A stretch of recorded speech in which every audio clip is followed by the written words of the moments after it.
নমস্কার বন্ধুরা, চলুন আজকে দুপুরে কি রান্না হয়েছে বেড়ে ফেলি। একটুখানি চিকেন করেছি নতুন আলু দিয়ে, আর সব মশলা ভেজে নিয়ে অল্প করে চিকেন করেছি। ভাতটাকে বেড়ে নিই।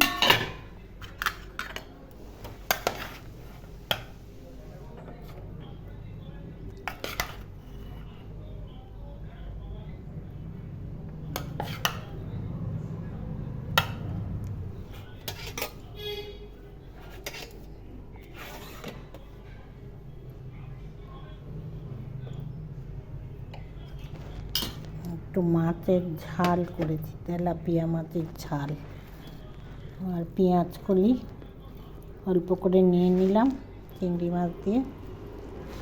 এই দিয়ে চলুন আজকে দুপুরের খাবারটা খেয়ে নেওয়া যাক।